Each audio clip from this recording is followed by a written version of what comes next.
Welcome to tonight's virtual and conversation program. My name is Christy McMillan, and I'm the Director of Learning and Engagement here at the Asheville Art Museum. Thanks, Terry, for the recommendation on the music. As most of you know, over the last year, the museum has shifted much of our programming to the virtual realm. As the pandemic progresses, we'll continue to offer virtual programs through the summer and beyond, in addition to reintegrating live programs in the museum back into our calendar. We've missed engaging with you in the galleries, but one silver lining that has come from this time apart has been the opportunity to bring the museum to folks near and far, from Asheville, Western North Carolina, across the state, country, and around the world, and to feature special guests that we might not have been able to in pre-COVID times. This chance opens up our ability to richly interpret the museum's collection and special exhibitions through a range of voices and points of view. We have more evening and conversation programs planned that I'll mention to you at the end of this evening's talk. This month, we're thrilled to welcome Terry A. Beckham. Terry is a personal friend and former colleague of mine, and one of the biggest space enthusiasts I know. Tonight's talk is presented in conjunction with the museum's current exhibition, Meeting the Moon, which is on view in our McClinton Gallery on the Level 2 landing through July 26th and combines Terry's passions of art, museums, and space.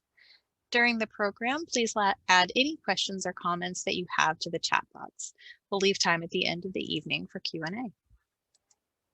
Now it's my pleasure to welcome Whitney Richardson, the museum's Associate Curator and Curator of Meeting the Moon, to introduce our current exhibition and tonight's speaker. Hi, everyone. As you may or may not know, this year marks the 60th anniversary of the inception of the Apollo program by NASA, the National Aeronautics and Space Administration. First announced in May 1961, the mission's launch was hardly the beginning of humans' fascination with Earth's only moon. Even before space travel was computed in the minds of scientists, and the only reference we had to it was through literature like the science fiction of Jules Verne, the moon held an interest and mystical power over the inhabitants of our planet, inspiring countless artists, as we'll see tonight, in paintings, prints, sculpture, music, craft, film, and poetry.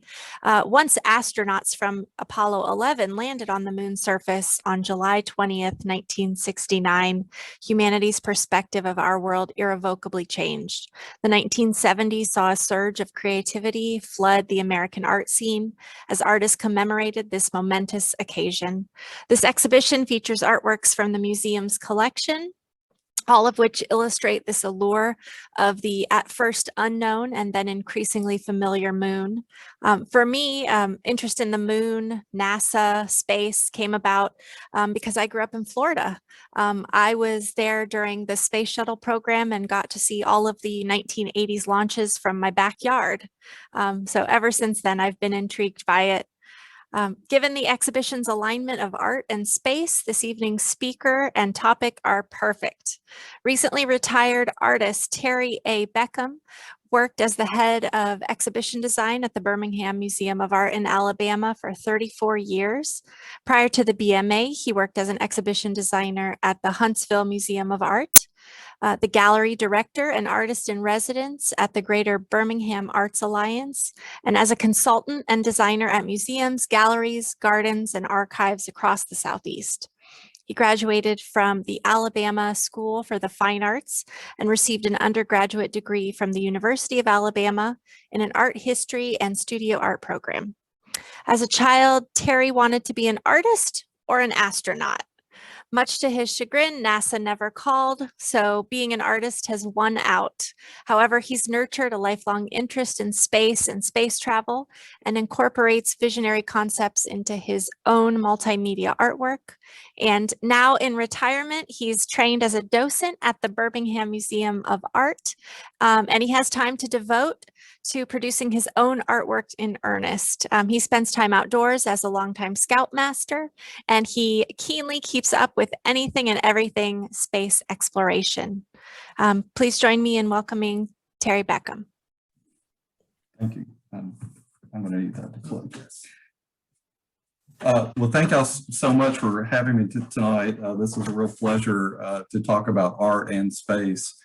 And again, it truly is the love. It's the best combination for me.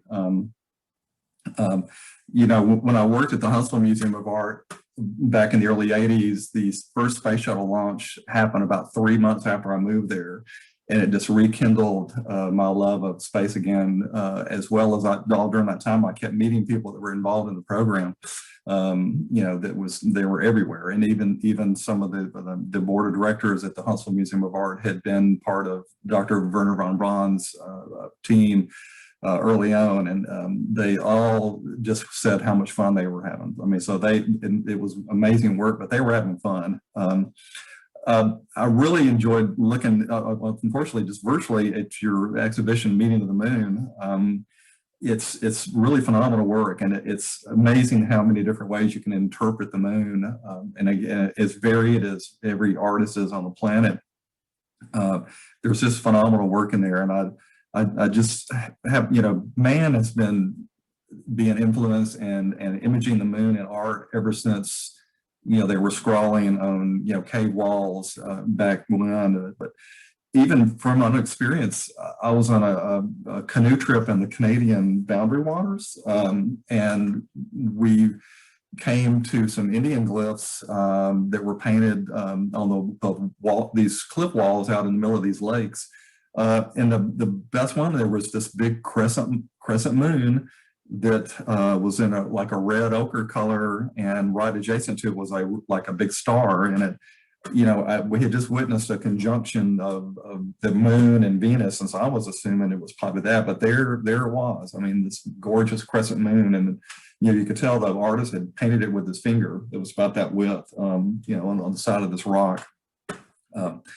Scrolling through your exhibition, I just have to say up front, my favorite piece in the exhibition is your Newcomb pot from New Orleans, the Mawson moon.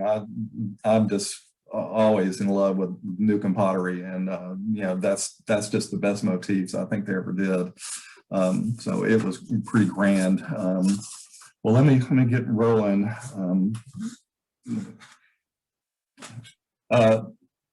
Let's see, where am I going?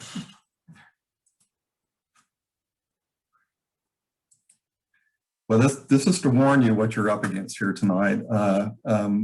This is, you know, I was fortunate enough to go to adult space camp back in 2010, and I just had the time of my life, you know, playing astronaut for a week in Huntsville. So it was a lot of fun, and of course my fellow space campers suckered me into designing our mission patch that week, which, you know, as in NASA tradition, before our launch, we had a cake that had the logo on it that I had designed. So it was a real fun week. So let's go back to the 19th century. I mean, again, before man ever went into space, they had, you know, people writing about it or starting to really think about what it was to travel in space beginning in the 19th century. And Jules Verne is really credited with the first, you know, science fiction writer that was really seriously thinking about going into space and going to the moon. You know, and his novel that he wrote, From Earth to the Moon in 1865, was this real serious account of how to go to the moon. But he real quickly, you know, he in his the books are published, you know, he hired artists to illustrate his thoughts, you know, and convey what he had written about in a visual form. And you know, so it was illustrated. I mean, so you had artists from day one illustrating the work of science fiction writers, which that eventually leads to aerospace engineers. But I really like this image. You can see the little spaceship, you know, traveling around the moon, and the name of the spaceship in his book is Columbia. And that, I hope that name sounds familiar to you, because it was the name of Apollo 11's command module. So jump forward, you know, into late 60s, you have artists doing the same thing, except a little more realistic. But this is Robert McCall, amazing artist. This artists did all the phenomenal murals that are in the National Air and Space Museum in Washington, D.C. Great illustrator. So, looking back at what Jules Verne was seeing, this is what it really looks like having a spaceship in orbit around the moon. This was in 1972, one of the Apollo missions. And here's a great comparison. The 1865 version of Jules Verne's illustrators versus the reality of what a spaceship in orbit looked like around the moon in the 1970s. I really want to talk about, really jump forward now into well into the 20th century and what's kind of considered when space art really began in earnest. And there's one specific artist I want to dwell on, and his name is Chesley Bona. This man, I mean, I love the title. It was like A Brush with the Future, or again, the father of modern space art. But he was born in 1888, in San Francisco, survived the fire and earthquake of in San Francisco. As a young man, he went on to become an architect. He worked on the Chrysler building. He's responsible for the gargoyles on the very top of the Chrysler building. That was his touch. He also helped design the Golden Gate Bridge. He was on the commission that did that. And it was his artwork that really sold that project. The engineers had designed this hideously ugly bridge that was going to span the Golden Gate. And Chesley's design was way prettier and also engineering correctly, but it was his work through his art that sold the Golden Gate Bridge to the public. But Chesley, at one point when he was a young man, he and a buddy visited an observatory north of San Francisco, and through a big telescope, he saw the rings of Saturn, and he was just a changed man after that. It so astounded him to see the rings of Saturn that he came home and he painted a small, painting of Saturn, but unfortunately it was destroyed in the San Francisco fire and it doesn't exist to the day. But Chesley went on to create works of art. Primarily, he was seeing what the planets were and started doing paintings, but to employ himself, he moved to Hollywood and became a matte painter. And in film production, a matte painter is an artist that does big backdrops that can be incorporated into films fairly seamlessly to help with the production. And he did some amazing films. He worked on The Hunchback of Notre Dame, the Citizen Kane, and then he also started working on really serious science fiction movies that dealt with space travel: Destination Moon, The Conquest of Space, War of the Worlds, the H.G. Wells story, and Catwomen from the Moon, which is one of my favorites. I love cheesy science fiction from the 50s. But early on, Chesley started painting images of the moons of Saturn, or pictures of Saturn from the moons that surrounded it. And they were published in Life magazine in May 29, 1944, and were a huge success. I mean, everybody was just blown away by them, and it sort of launched his career more so in space interpretation or space painting. And he was doing these images like decades before man ever went to the planets. I mean, so he had such a vision. He would do his homework, from what the scientists could tell him about what these planets were made of, and to make them as realistic as possible. The second person I wanted to tack onto real quick before we move on that worked real closely with Chesley was Verner Von Braun. He was a scientist that came to the United States from Germany after World War II. He was not an artist, but he was an extreme visionary and proponent of space exploration. He started working with Chesley after they had met at a conference that was at the Hayden Planetarium in New York, where dignitaries, everybody that was really anybody in space exploration, which at that point there was none, was there. And there was an editor there from Collier's magazine that they conceived that they wanted all these men that were there to work on a series of articles called "Man Will Conquer Space Soon." And Dr. Von Braun was one of the main authors. He would write the scripts and the articles. Chesley would do the illustrations along with several other artists. They said again, they had the leading experts of the day there. This was done over from 1952 until 1954. 8 different articles appeared in Collier's magazine. And Collier's was sort of like Life magazine. It was like the big picture book of the day, which is long since gone away.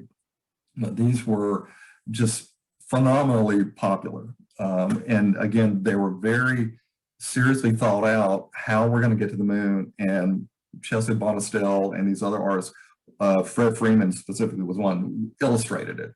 Dr. Von Braun specifically would draw technical drawings, send them to Chesley, who would interpret them, and then they would go back and forth between the two of them until they felt like they got it right. And Dr. Von Braun had said one of his biggest fears was getting his drawing back from Chesley, where he'd marked it all up, where he'd got stuff wrong on it. So, but these articles in Collier's were so important to getting the American public excited about the space program that didn't exist yet. I mean, this is 1954.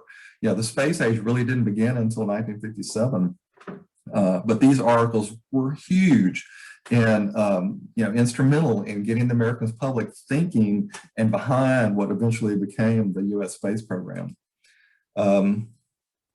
This is a great example of one of the models that was produced from a drawing that Dr. Von would produce. This is a good. This is one. I mean, this was a drawing by Dr. Von Braun. He called it "Baby Satellite." This was done in 1952, and this is how Chesley Bona illustrated it. The one on your computer left, and again, this is early 1950s. But look behind the satellite. I cannot point at it, but look, you're looking at Cape Cod and the eastern seaboard, Manhattan and New York. No one had been in space yet. I mean, no one had been this high up yet, and yet he was able to capture what space really looked like, in his painting. The image to the right is actually a modern satellite. So I'm showing you the comparison. They're close, in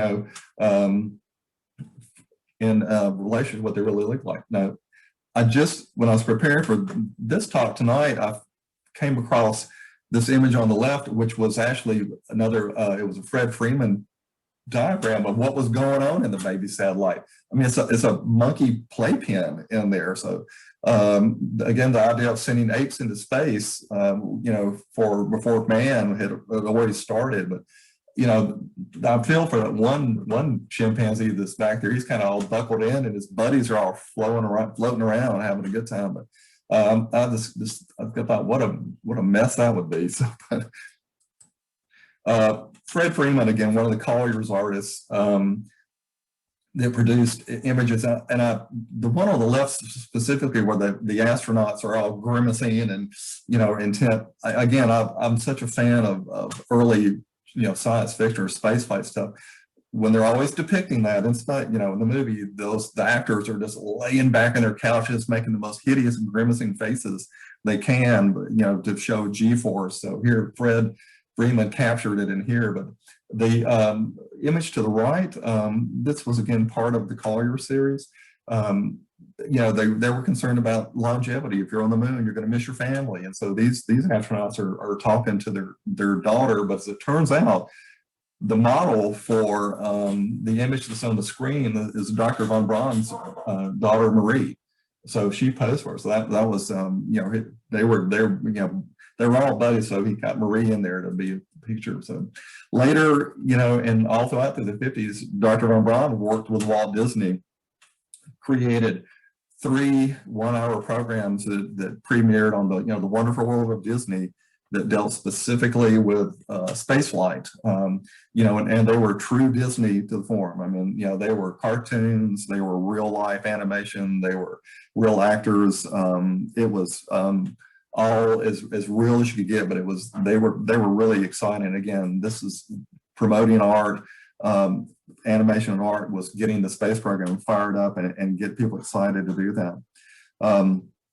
You know, if you think between what was going on with the Collier's magazines and Walt Disney and the promotion was going on, it just had the American public so excited and ready, you know, and so art did this. I mean, art got the American public all ready to become, you know, a supportive of going to into space, or some, you know, especially because it costs a lot of money, you know, and they were ready to pay it with their tax dollars.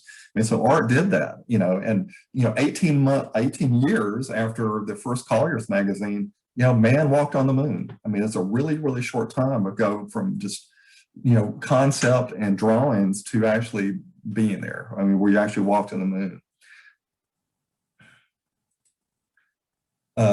Let me roll through them. These are just, again, some of the Chesley's images. Again, he's looking at, thinking of what Saturn looks like. This was what he thought one of the rings with Saturn looked like. But look, he's got clouds in there that he kind of missed it on that. This is what the rings really look like. You know, we now in 2021 have had the advantage of multiple probes out to the outer solar system, and we get these phenomenal images in science fact. So now we know the rings look just like this. I'm just always blown away by these images, how wonderful they are. And, you know, and these, you know, the rings of Saturn are not very thick. I mean, they're not but a couple of miles thick, if that, but it's, you know, rock and ice. But look, and there's this gorgeous, but this is from the Cassini spacecraft. And again, what Chesley was doing, he was acting like, you know, he was standing on the moons looking back at Saturn. So this was looking from one of the Saturn's moons looking back, and this had to throw this beautiful picture of Saturn in there, what it really looks like. He also, you know, painted images of Mars, again, based on the best image, you know, he had. And, you know, prior to, you know, really up until the mid-60s, we really didn't know if there was life on Mars or if there was water on Mars. We really didn't know. It was not until the mid-60s when the Mariner probes went by.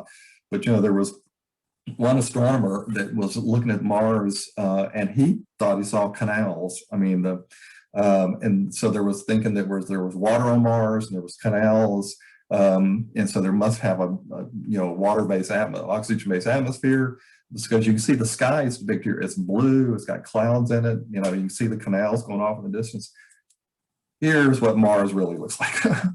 We know now, in hindsight, you know, Mars is pretty much a frozen desert now. It at one point was a rich water environment, but that's long gone. But this is pretty much the way Mars looks now. And this is from 2018. This was from the Curiosity rover. You know, but just back in February, NASA landed the Ingenuity, or Perseverance rover with the Ingenuity helicopter. So they're getting great images back from another place. But you can see there in the foreground the little tracks laid by the rover as it drove by. Another image. I mean, this is Mars. I mean, it's a rock-strewn, wind-driven, you know, area that's pretty rough. And look at the sky. You know, it's not blue. It's pretty much pink. It's salmon pink. So it's a different interpretation. The image on the left is what Chesley thought the moon looked like. You know, he was all about the moon being really craggy mountains and you know, and deep craters. He got all the craters right. That's the one thing he had a really regret about in an interview I read with him, that he missed it on the moon, because the image on your right really shows what the mountains on the moon, they're big and soft and rounded because they've just been pummeled with meteorites over the millennials. So he was commissioned in the 1950s to paint a mural at the Boston Natural Science Museum. And it was a 40-foot long panorama of the lunar landscape. And it was all craggy and pointy mountains. And but hey, they opted to take it down after Apollo because it really didn't depict the moon as it really was. And it was eventually given to the Smithsonian. It's now at the National Air and Space Museum, where they've been conserving it. So it'll eventually go back on display again at some point. but he was like, he said, boy, I missed the boat on that one. And just a quick side note, the movie 2001: A Space Odyssey, which I think is the best movie ever made, there was a real debate in the design for what the moon was going to look like between Stanley Kubrick and his set designers. And by then they had a pretty good idea that the moon was more like what it really looks like. And Stanley Kubrick made the decision to keep it like what Chesley Bona did in his paintings, because he thought it was way more dramatic and would serve the movie better. So that's sort of all those visionary artists, all of those people set the stage for what was to come. You know, NASA is formed, it immediately embraces Project Mercury. Project Mercury was a program to get man in space quickly as possible because the space race was on with the Soviet Union. NASA's second administrator, James Webb, you know, he had seen or I don't think commissioned, but a painting of Alan Shepard, who was America's first astronaut, by Bruce Stevenson, and was so impressed by it. He conceived the idea of a NASA art program. This would be like an artist in residence program where artists were given access to NASA facilities and they could interpret the program any way they wanted to. Administrator Webb, he had a background in the arts. He had served in the Roosevelt administration, helping with the arts program for the WPA. So he knew the impact art can make on people. NASA was going to be a hard sell. It was going to be expensive.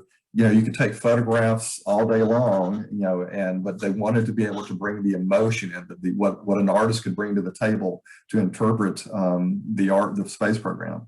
They had to sell it. They really had to sell it to the public. It was new and it was going to be expensive and pay for with your taxes. So they wanted to make sure that it had the artist touch. I mean, everything was heavily photographed, filmed, but they wanted to know what an artist could bring to it. There's a great quote by Daumier, you know, the camera sees everything, but understands nothing. And that's the difference between, you know, documented with photography versus having the artist's input. You know, so in the beginning of 1962, NASA's only 4 years old, and the art program begins in earnest. NASA turned to the National Gallery of Art for help. Dr. Lester Cook, who was the curator of painting at the NGA, and was also a commissioner in the U.S. Fine Art Program, got together with a NASA employee in public affairs named James Dean, and they wrote the book on how to be a NASA artist and started, you know, putting out the word that they were looking for artists. One of the main goals for the NASA art program with the art had to stand on its own merit as a work of art and be quite apart from the subject matter. So it had to be good art. You know, they really wanted it to stand up on its own. So letters went out to all the art. I mean, not all the artists, but the artists of the day. It's sort of the big dog artists, to invite them to see if they wanted to join the program. They paid them an honorarium, a whopping $800 if they wanted to join, but they had to pay their own expenses. So any travel, any meals, any hotel, they had to pay out of pocket. But they were only asked to at least donate one major work of art to NASA to go into their collection. I mean, what a deal! But they had that work had to be is intelligently known now, and again, stand that way in the future. I mean, it was they had to make sure that it had legs, that it could be carried off. The letters went to like artists Willem de Kooning and Edward Hopper were very interested in it being NASA artists, but later canceled. They changed their mind. Thomas Hart Benton was asked, and he declined. His quote was, he said, "Why should I paint a damn rocket when a motion picture is better?"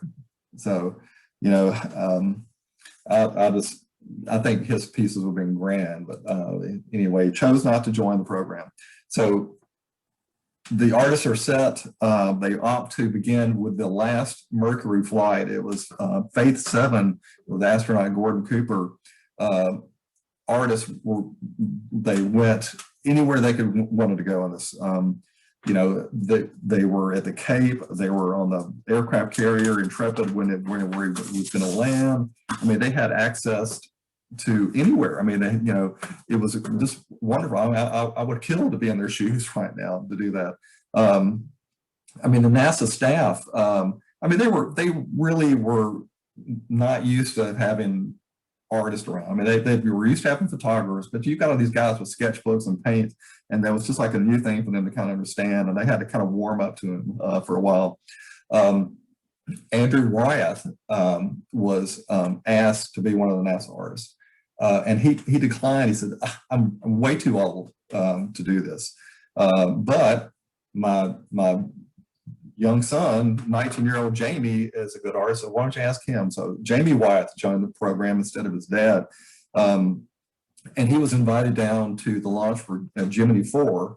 And the NASA art administrator, James Dean, had told him, said, maybe I can get you closer than the public. So if I can arrange to get you closer in, would you like that? He said, well, I'd love to. So he said he got a call about 3 o'clock in the morning before the launch, and was escorted out to a launch pad gantry tower, which was, you know, my best estimate from looking at his work was maybe a half a mile, quarter mile from the launch pad where Gemini's orbit was getting ready to take off from. He said he felt first kind of pretty uneasy about it because like all the NASA people that were there all were in asbestos clothing and fireproof clothing, and he just had on a t-shirt in his painting box, and he said it's like if something went wrong he would have been in really trouble. But the you know, the work, I've got to scroll that one, but let's see, I thought I'd put it in here. I'll point that one out shortly. Again, this is the image I found that was of Gordon Cooper coming out of his spacecraft. You know, he'd been in orbit barely 24 hours, and there was super concern that, you know, he wouldn't be able to walk. He couldn't even orient himself. So you can see he's being carried off by these, you know, other helpers, and it was depicted in this other painting over here. It's like they're showing him that the first steps, like the first steps back on Earth. You know, now astronauts routinely stay in space for, you know, 6 months. You know, it's like, so 28 hours or 24 hours is nothing. You know, up in St. Louis at the McDonnell Douglas plant, this is where the spacecrafts were assembled, you know, like in a clean room.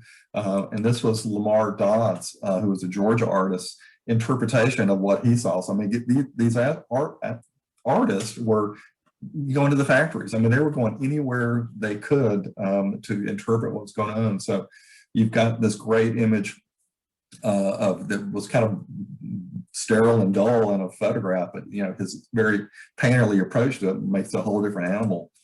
You know, and they were at the Cape, again, drawing and sketching. Again, this is Faith 7 on the launch pad, probably right before launch, but the image on the left, you see in the foreground is a Corvette. That's Alan Shepard's Corvette. Early on, the car dealers in the Cocoa Beach area figured out they could really promote their cars if they gave Corvettes to the astronauts. You know, and just think about it, these are hot shot test pilots that with egos as big as the moon, and they gave them all free Corvettes. And that continued all the way through the Apollo program. Every one of those crews were getting a free Corvette, and usually they were all matching colors for each crew. But that's Alan Shepard's Corvette parked there. Again, this is for Faith 7. You know, this was on the aircraft carrier Intrepid. You know, everybody's rushing. You can see they're pointing. They can see the spacecraft barely, you know, coming in on the horizon over there. So again, this is just a really great painting. You know, but it's of, you know, a capsule flying down, everybody pointing. You know, right, and you know, on an aircraft carrier, all the crews wear different colors. That shows their different jobs. So you can kind of see here, you got this melange of all these different colors, and that indicates like what their job is on the aircraft carrier. This is a killer one. I mean, Norman Rockwell. I mean, who doesn't like Norman Rockwell? You know, he was asked to be a NASA artist too. This is an image of Gus Grissom and John Young suiting up for their Gemini 3 flight. And Norman Rockwell wanted so badly to get the details right on the spacesuit. He wanted to take the spacesuit home with him to his studio to paint it. And this you can, I mean, spacesuits are pretty expensive. But they made arrangements that a NASA employee would take the spacesuit to his studio and prop it up. And when he was through, they take it back. So they had to have a NASA employee babysit it the whole time it was with Norman Rockwell. This is the image that Jamie White did of the Gemini 4 launch. This again, he's up on this gantry, so all the red beam work in the foreground is where he was at. And if you look over the horizon, a little puff of red and white, that's Gemini 4 taking off. And so he was up higher than that, looking down on it. I mean, and he just described how blown away he was. I'm not, was kind of bold choice of words, but this the excitement of a space launch and the sound and the concussion that got his way was just overwhelming for him. And I've been lucky enough to see four space shuttle launches, and I was 3 miles away, and it was darn exciting. So I couldn't imagine being this close to witness a rocket launch. Another Jamie White done from the same period. I mean, it was, again, that the gantry in the background is a Gemini launcher, and this is a bunker in the foreground, but it was a great contrast. You can see, you've got rockets going on, but you still have bicycles in the foreground, that you tend to get around using bicycles. So it's this great contrast of transportation. The artists would get in the clean rooms where they were suiting up. And again, this is a quick pencil sketch of an artist getting suited up for a flight. This is actually inside the control room with that bunker we just looked at. It's this rounded bunker. All the men were in there working at their consoles, and you can see in the middle, there was like these 3 periscopes, like on a submarine, and that's how they were able to watch the launch, because they were that close and they had to be real careful. And the man in the dark suit is Verner Von Braun. I keep pointing, I know you can't see that. But look in the foreground, the artist, he's drawing himself drawing. I mean, you can see he's depicted there in the foreground what he's seeing. So he's included himself, in the blockhouse. So I really like that. All of this culminated, this first round of paintings came together in an exhibition that was at the National Gallery of Art that was called Eyewitness to Space. And this was, there were the original 15 artists that were part of NASA's program were invited to show there. It was hugely popular. It actually attracted 67,000 visitors, which was a huge number in its day. And it was only outdone in numbers when the Mona Lisa had come to the National Gallery of Art. So the space art, Witness Space, almost attracted more people than the Mona Lisa. So throughout the 60s, NASA continued to accrue art, and they did one more exhibition after Apollo 11 at the NGA. But they were also, I mean, NASA was so savvy about publicizing this. They would submit, produce, or give away these portfolios of the artist's work, these lithographs of the work. All you had to do was write NASA and ask them, and they would send you a portfolio set. I've got about a half a dozen of them. I find them now at yard sales. And again, it's where someone back in the 60s, wrote NASA and said, I would like one of your portfolios. And they're great. I mean, they're nice color lithographs. Some papers better than others, but this was set number 3, and it has the Lamar Dodd image of the spacecraft, the Mercury spacecraft being built. Project Mercury ends, Gemini ends. President Kennedy, has challenged us to go to the moon, and NASA is at its zenith for its program, as well as its artist program. More artists are brought in to interpret Apollo. I mean, Apollo was a huge investment. I think the final cost was about $21 billion. Of course, that was the $1960, but they wanted to make sure that, again, everybody was still on board. So here down in Florida, this is a photograph of the vehicle assembly building under construction. And this is the John Normus building that house the Saturn V rockets and Space Shuttle, and they're still using it to this day. All right, and here's an artist rendering of it. You know, the Unfinished Monster. I love that title. You know, that is still the largest building in terms of volume, you know, in terms of the space inside. It's so massive that if it wasn't air conditioned, it creates its own weather systems up on the very top of it. But it is, you know, if you're ever down near Cocoa Beach, you know, it's flat Florida. As you drive, all of a sudden this monster building looms up on the horizon. You can see it from miles and miles away. Another quick sketch of the VAB under construction. This is one of my favorite images. You know, again, 1950s image of a moon rocket. You know, and this was in conjunction with Dr. Von Braun, and you know that they're thinking it's like the best way to go. And as a matter of fact, I mean, the top portion of that was a reusable space vehicle. It was a shuttle. It was something that would fly back. That's why it's called giant wings on it.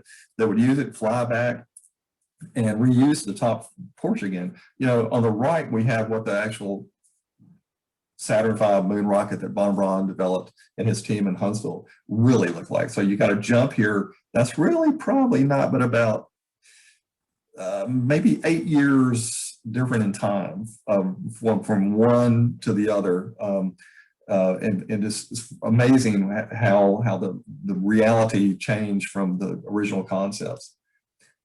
Same here. I mean, they're going to land on the moon.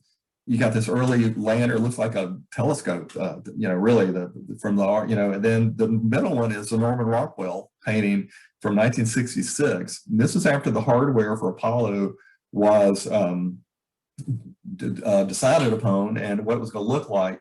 And then looking forward, this is what it really looked like. You know, it was not this clean white machine. They had it all wrapped up in mylar as a insulation and micrometeorite protection. And true to form of the Americans, you go somewhere, you're going to take your own car. So there's a lunar rover there. We've got the dune buggy.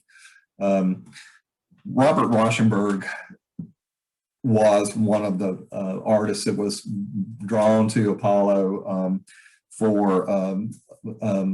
as part of the Artist in Residence program for Apollo 11. I'm hardly biased here. Robert Rauschenberg is my most favorite modern artist on the planet, probably because he's a bridge between abstract expressionism and pop art, but he puts a lot of space images in his stuff, which I eat that up. And as a matter of fact, I think he did part of his education up near y'all in Black Mountain College.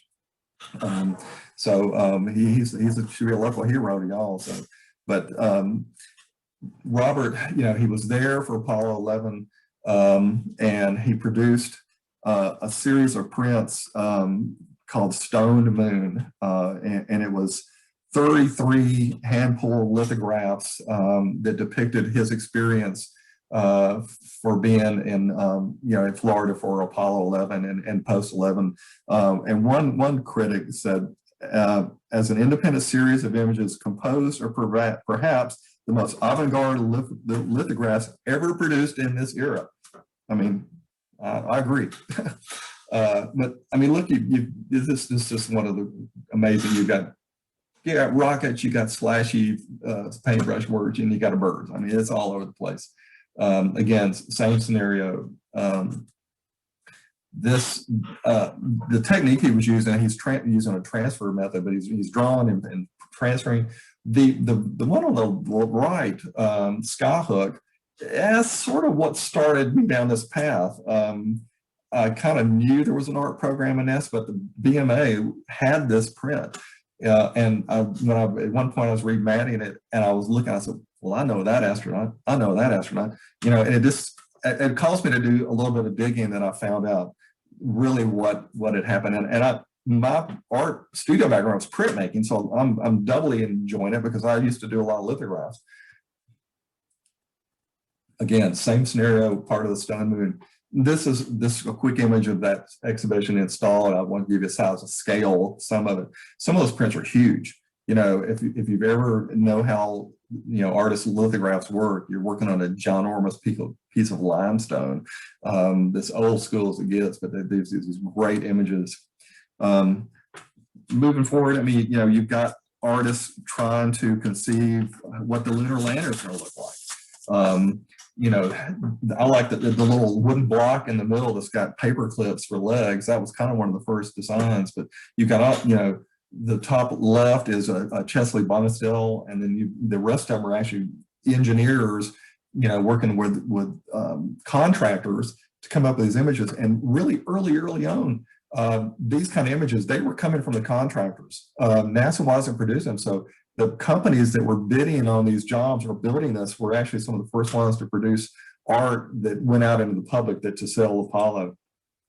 And here's what it finally looked like. I mean, the final lunar landers, I mean, they first true spaceship. You know, there is nothing aerodynamic on that. They were totally meant to operate in the vacuum of space. So they're, if they needed something, they stuck it on here. If they needed something, they stuck it on there. So they're a mess, but they worked wonderfully. Excuse me. This is Lamar's Dodge image of the Eagle, which is Apollo 11's lunar excursion model, in the clean room at KSD. You know, his legs are all folded up. You know, and you know he's great with his brushwork. And this is before it was stacked in the rocket. Again, early artist rendering of what it was going to look like. This you know, four-legged creature. I mean, a lunar lander. But one thing I noticed looking at this. This missing, the lander on the left, there's not a ladder. They kind of forgot that the astronaut was going to have to climb in and out of it. And also you can still see the hatch. They have like a traditional round, you know, tunnel to to come and go out of. And they figured out real quick the spacesuits were mostly square. And so it's trying to put a square peg in a round hole. So they changed it over to a more rectangular, but this is the reality of what it really looked like. And this is from Apollo 12 in the 1969. It was November of 69, second flight after Apollo 11.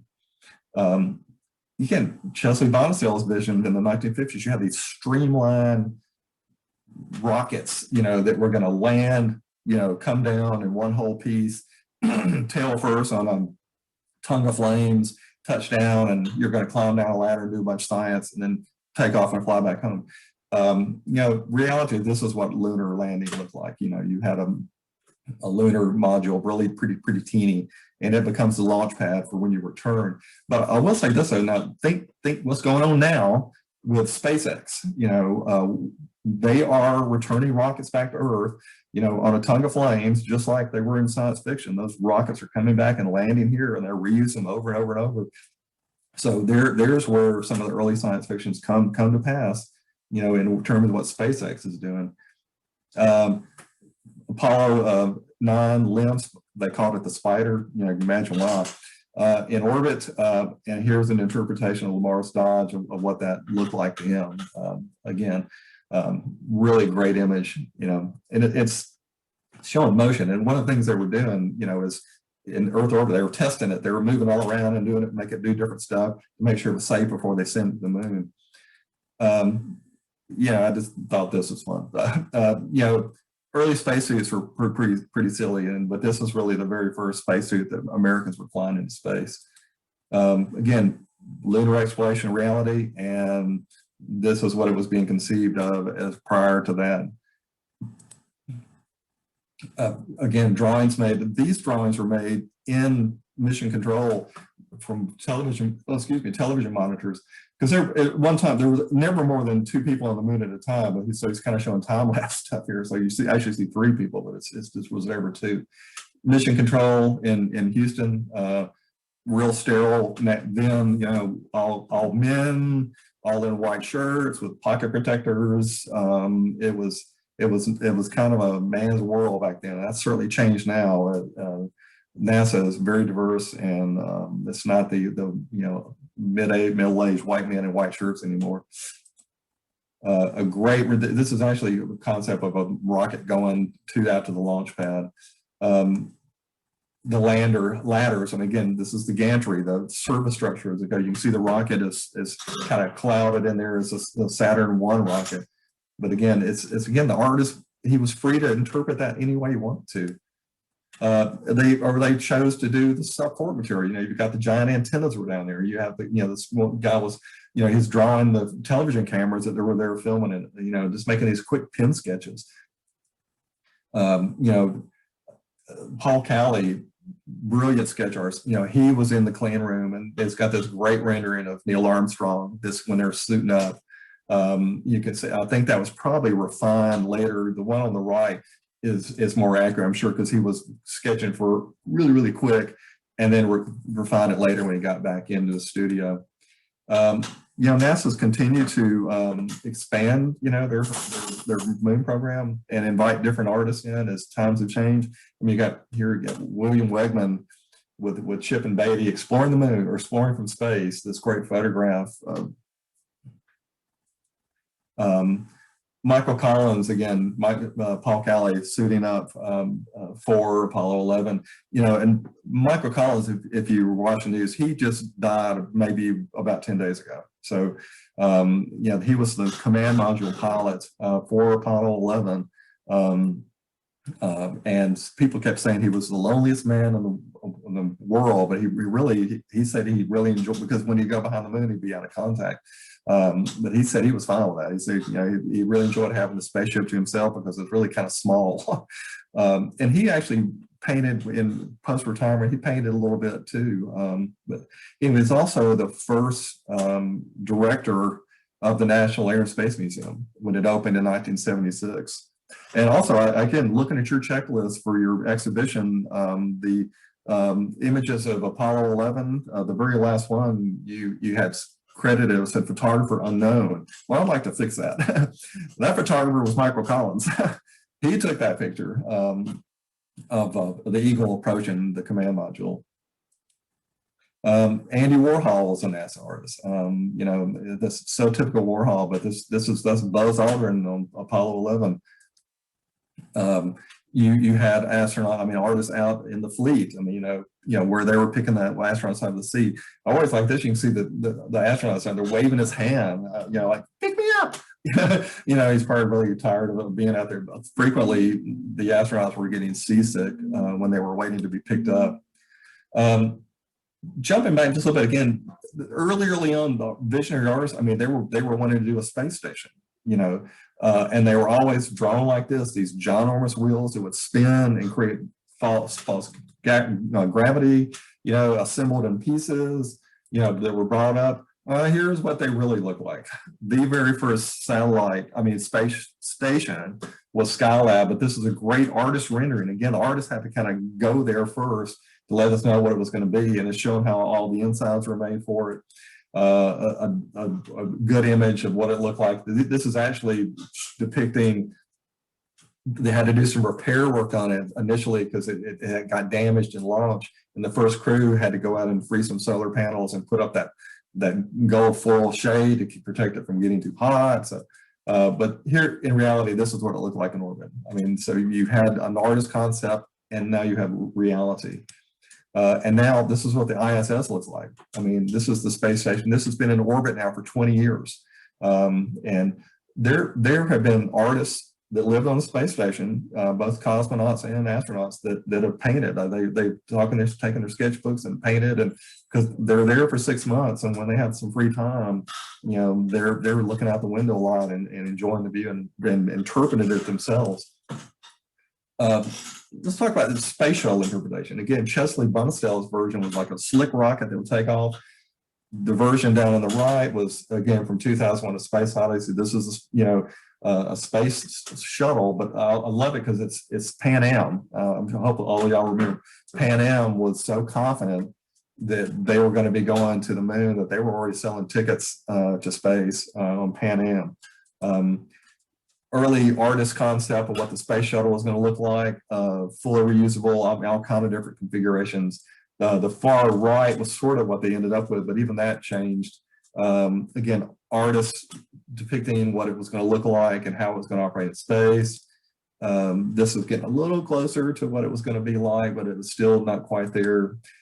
This is where we ended up with. This is what the shuttle looks like. You know, this partially reusable space vehicle, the most complicated machine that's ever been built.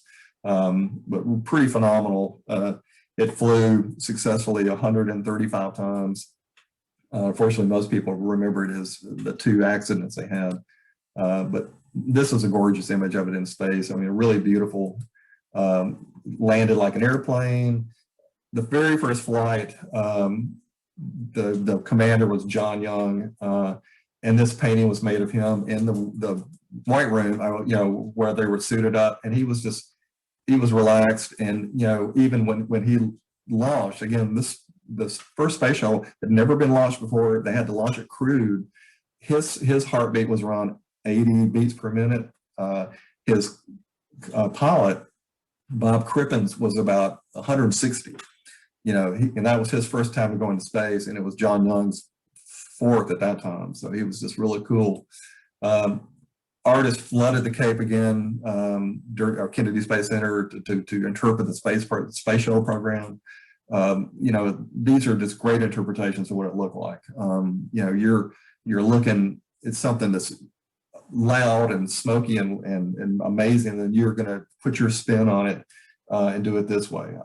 I read one artist, he was trying to sculpt it with, he was going to cast aluminum, and he couldn't quite get it. He said he finally stacked, because all the smoke and billowy looking stuff, he said he stacked up potatoes and eventually poured molten aluminum over his potatoes, and was able to kind of get the shape he was after that. He said it smelled like French fries in his studio after that. Again, you got more abstract versions, you have very realistic versions of how the shuttle worked. Annie Leibovitz was pulled in as a NASA artist. This photograph of Eileen Collins is great. I mean, she's there in her pumpkin suit. This is the spacesuit suits that they wore. And she was the very first lady astronaut to command a space shuttle. So it's more commonplace now. You had artists in the control room. This is Chris Krapp and Dr. Gilruth in the firing room. Moving forward, this is a memorial to the Columbia. It was, Mr. Booker's version. This rubbery sculpture was actually cut up out of a surplus space shuttle tire that he was given to create this. When the shuttle was flying, they replaced the wheels on it every time it flew. Because it was like a $3,000 tire, and they didn't want to risk damaging a lander over a $3,000 tire. This is a really cool image. It's Daniel Zeller's image of Titan. Titan is the biggest moon in our solar system around Saturn, and it's got an atmosphere. We as a people have visited there. This is actually what Titan looks like, so he's not too far off. This was taken from the Cassini spacecraft where Huygens landed on it. But you go back further, this is Chesley Bonastell's vision of Titan looking back at Saturn. This is probably his most famous, iconic image that he did that set him in motion. This whole idea of space art was this, he knows it's cold, but again, jaggedy mountains are not a reality. But this is just the most gorgeous and haunting painting.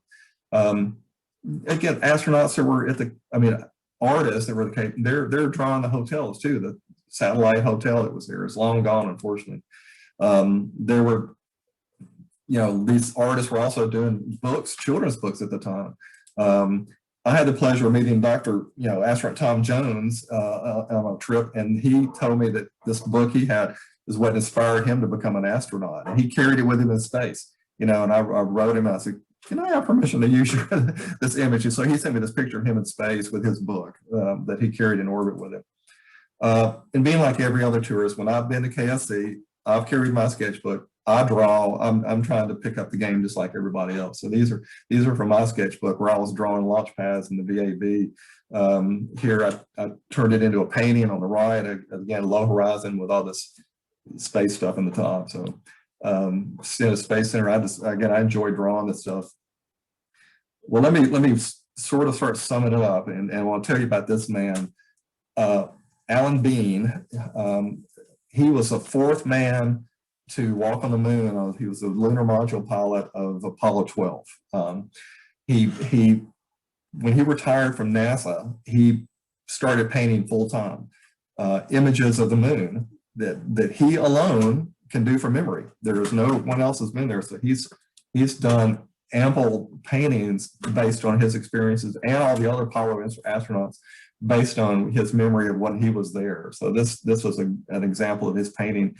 Their crew landed adjacent to this lander and went over and surveyor, and rescued parts off of it and brought it back. But Alan Bean passed away a few years ago, but amazing artist. And again, he would rather his epitaph be artist, astronaut. And everybody says astronaut, artist. He would much prefer to be the other way around.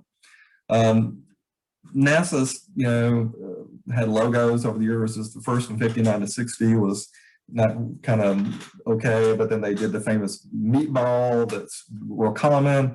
In early 1970s, there was a federal program to make federal government graphics better, and one of their first projects was NASA, and they came up with what they call the worm logo, and it was not really well received at NASA headquarters, but they eventually adopted it. I mean, the administrator at the time was like, didn't you forget something? He said, you didn't do the cross pieces of the A, but the graphic designer held firm, but it's like, because they're like nose cones. I mean, it's, but after the Challenger accident is they were looking for ways to kind of build morale back again. They rolled back and went back to the meatball logo again, which was, represents sort of the heyday of Apollo.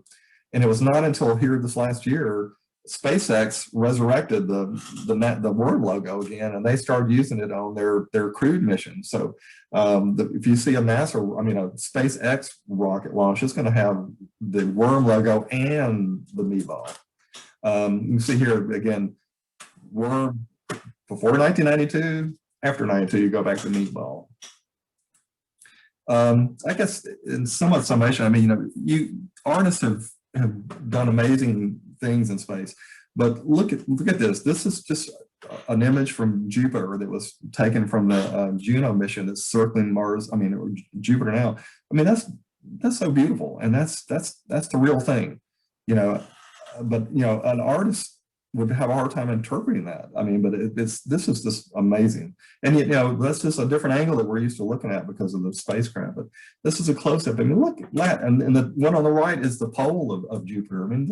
This gorgeous, and again, that's as amazing as an abstract painting ever was. So, and what Hubble's looked into deep space and seen things that are just phenomenal that you just can't even begin to fathom. I paint stars and stuff like this, but I can't even come close to it. So, unfortunately, NASA's art program kind of came to an end around 2010. There was, budget cutbacks as always. The space program suffers always from funding, and Congress really didn't like the idea of paying artists through NASA funds. So it sort of officially ended in 2010, but all the work that was produced in that, there was well over 3,000 was all given to the National Air and Space Museum, and that's really where most of it resides. It's that, and we're spread amongst the NASA centers, Kennedy Space Center, Marshall Space Flight Center, JPL out in California. So it's spread around, but the bulk of it is in Washington, D.C. at the National Air and Space Museum, periodically displayed, and they're in the middle of a massive renovation and redesign, and they're making allowances for changing exhibition spaces for their art collection, so it's out more frequently. So that's something to look forward to. I'm anxious for them to finish so I can go back. So that's my spiel on NASA's art program, which I so wish I had been a part of. But I can relive it through what they've done. It's all online. You can track it down. And I've always been attracted to their work when I've visited these centers. So, and again, even do it in my own work itself. So thank you so much for letting me share my passion with you. It's been my pleasure to be able to share this information with you. I hope you found it beneficial. Thank you so much, Terry. Yes, I think your passion comes through very clearly, and it's infectious. We have we have some time for questions. If you have any, continue to post those in the chat box, but I have a whole backlog of questions that came up as you were talking. We're going to go back to the beginning with Jules Verne on this one. Someone said, I noticed that in the image from Jules Verne's book, the Columbia rocket was flying an American flag. Did he predict that Americans would be the first in space? And besides the Columbia, were other names from his novel used in the actual space program? Actually, yes. It was written as an American project. It was some businessmen that got together in Baltimore and said, if we put our money together, we can send someone to the moon. So that's why it had an American flag on it. But the other cool thing about that, their launch facility was in Florida. He had figured out. I mean, again, about closer you can get to the equator, the faster you can go, so you can get more for your launch. But they were going to launch Columbia out of a cannon. really big cannon. It probably would have killed the people on board from that acceleration. But there was that carryover to it was American, and it was going to be Florida was going to be the place it launched from. So there was those two connections right there. Yeah. Someone was asking about the different artworks. What were the media that the artists used? Colored pencils, watercolor, acrylic oil. It seems like they ran the gamut. They did. It was, again, their choice, whatever they wanted to do. There was no restrictions on their interpretation. The very first artist in space was a Soviet cosmonaut. And he took a pad and colored pencils with him into space. And he said he had all the pencils like tied on strings, and so that I can imagine these pencils floating around on little strings, and he'd pull them down and draw, and the artists, I mean, they later they sort of really loose in their interpretation that there was musicians that interpreted spaceflight. There were fashion designers that interpreted spaceflight. Music, Patti LaBelle wrote a song about spaceflight. So it went the full gambit of performers. Of artists as well as media. Again, it was whatever you wanted to do, media-wise was okay. Yeah. Were there musicians as part of the NASA official program, or just in relation to being alive and inspired by it? It was official. There was several. That there was commissioned. I'm blanking on that. It was a quartet that I heard playing, and it was officially, the composer was part of this program. Oh, that's great. They could, play anything that was, so it was very moody and gorgeous sounding. So yeah, it was great that they expanded it past just visual artists. Absolutely. Well, and that's so much part of our exhibition too, is that there's the musical and poetry component. Yeah. And someone asked, related to that, these artists were given free reign. Were there ever any security concerns or breaches because of it? Not that I've ever read anything about. I suspect now in the post 9/11 days that probably wouldn't fly as well. Right. They might have given that one guy a security suit or a safety suit, so he didn't have to wear his T-shirt. Well, NASA's become really risk averse, since Challenger and Columbia access. But they're just the most careful about everything now. So I think they would never let people have that kind of access again. Right. Fathom me roaming around on the launch pad. That's actually, this is funny difference between SpaceX and NASA. I mentioned I'm a scoutmaster. Years ago, I took my scouts. We went to the Kennedy Space Center, and I'd arranged a tour with SpaceX, and we went out to their launch pad, and they gave us this amazing tour. Took us all over the place inside where they were stacking the next rocket. As a matter of fact, that day they were putting the actor Scotty, from Star Trek, they had his ashes, and they were putting in the nose cone of the rocket that day. But my scouts were out on their launch pad climbing around like monkey bars. They were just like, oh, go do it. They had a blast out there. But it's like, man, NASA would have flipped. if that had happened. The scouts, I mean, they were fine with that. Yeah, but SpaceX has gotten so busy now. Every time we've gone back, we haven't been able to get back in because their launch schedule is just like filled up. So, and that was a great time we got in. So. Yeah. You mentioned around 2010. Is that when the program ended? Is there any, Yes. yeah, no other artists kind of still working for them? Not officially. You know, Laurie Anderson, the performance artist, was working on a piece, and they had upped the $800 to $20,000. So it was a little, you know, it was a little more substantial, but it was, you know, they were going for inflation. And, you know, a congressman, I'm not sure which one, you know, thought not too kindly of it, so that, you know, they thought NASA should be spending its money on space travel and not performance art. So that led to it as well. So they were ready to, you know, can the program after that. Yeah. One other question here popped up. In some cases, the art is conceptual, predating the technology, and in other cases, it is inspired by the actual event. Some express feelings and are almost abstract. Space has fascinated our imaginations for so long. I wonder what you think the allure is. Is it the unknown, the beauty of the universe? All of the above. It is beautiful, and it is just amazing. Again, I mean, from day one, you know, man has stared up at the heavens, you know, and been in awe of what they saw every night. I could only imagine what it was like when there was no lights or no light pollution. The skies were pretty amazing, as well as the, I mean, you know, so every cycle you've got the moon going across, and the technology to get there, you know, just rolled right into it. I mean, as it progressed, and just think how much faster it's gone. I mean, the technology is getting, you know, faster and faster and better and better and better. I mean, the frequent analogy is, you know, the computing power that all of the Apollo program had is like, you know, less than what a smartphone has. Like a smartphone is way more powerful than all the Apollo spacecrafts. Probably. Yeah. So do you have a ticket bought on, is it Virgin Atlantic that's doing the first trip? I wish. I mean, that's out of my price range, but you know, I hate to even, you know, admit this. You know, as I've gotten older, I'm more prone to motion sickness. And I'm afraid if I got my ticket to go to space, I might be barfing.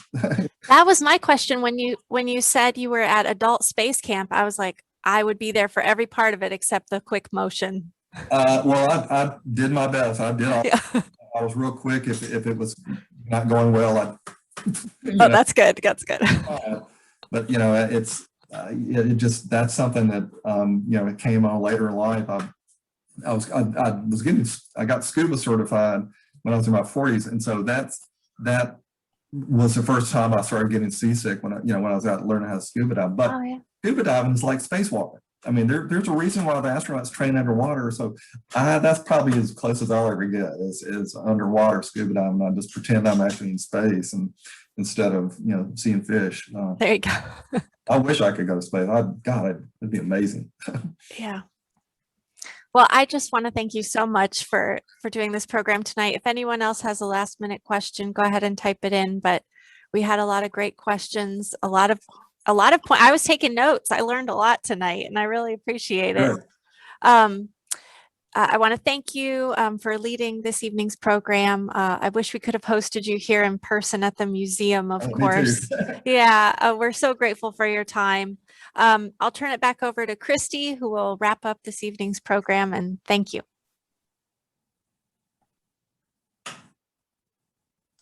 Okay, there we go. I'd like to thank Terry again for leading this evening's program, and Whitney for introducing him and leading the Q&A, and all of you for joining us tonight virtually.